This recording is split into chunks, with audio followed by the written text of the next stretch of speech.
বন্ধুরা আমরা যখনই হোয়াটসঅ্যাপে যাই তখনই কিন্তু হঠাৎ করে এরকম দেখি যে আমাদের কিন্তু হোয়াটসঅ্যাপটা লগ আউট হয়ে গেছে। তো এখানে এই প্রবলেমটা কীভাবে আমরা সলভ করব সিম্পলি আজকের এই ভিডিওতে খুব সহজে দেখিয়ে দেবো যে এরকম যদি আপনার প্রবলেম হয় তাহলে আপনারা কীভাবে সলভ করবেন।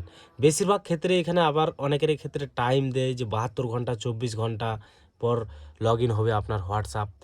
তো এই ক্ষেত্রে আপনারা সিম্পলি কী করবেন, এই লগ ব্যাক ইন এই অপশানে ক্লিক করবেন।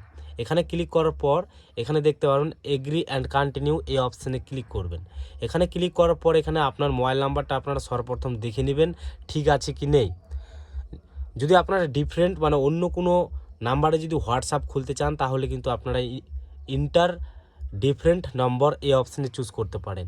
তো বেসিক্যালি কিন্তু এই নাম্বারটাই আমি চালাই বেশিরভাগ ক্ষেত্রে, আর আমার মোবাইলে কিন্তু এই নাম্বারটাই আছে। এক্ষেত্রে আমরা নীল কালারের হয়ে গেছে এই ঘরের চিহ্ন।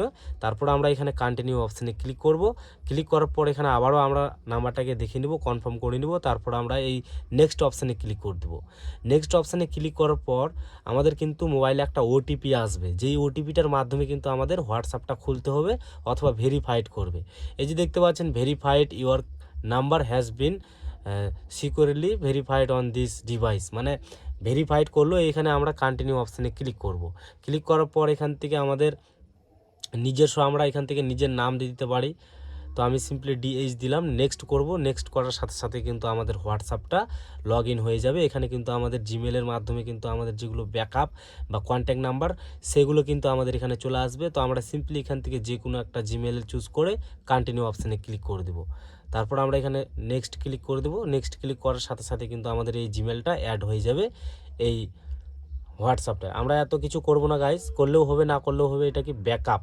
হোয়াটসঅ্যাপে আমরা অনেক সময় কিন্তু অনেক ধরনের মেসেজ করি বা ভিডিও থাকে, সেগুলো কিন্তু আমাদের হোয়াটসঅ্যাপে থেকে যাবে। তাহলে কন্টিনিউ অপশানে ক্লিক করব। ক্লিক করার পর আমাদের কিন্তু হোয়াটসঅ্যাপটা ফিনিশ হয়ে যাবে। তো এইভাবে কিন্তু আপনারা এরকম প্রবলেমগুলো খুব সহজে আর কি সলভ করতে পারবেন যদি আপনার এরকম প্রবলেম হোয়াটসঅ্যাপে হয়। তাহলে এই যে দেখতে পাচ্ছেন আমাদের হোয়াটসঅ্যাপ ওপেন হয়ে গেল। তো গাইস এই ছিল আজকের এই ভিডিও। যদি আপনাদের ভালো লাগে তো অবশ্যই ভিডিওতে একটা লাইক আর চ্যানেলটি সাবস্ক্রাইব করতে একেবারে ভুলবেন না। ভালো থাকবেন, সুস্থ থাকবেন।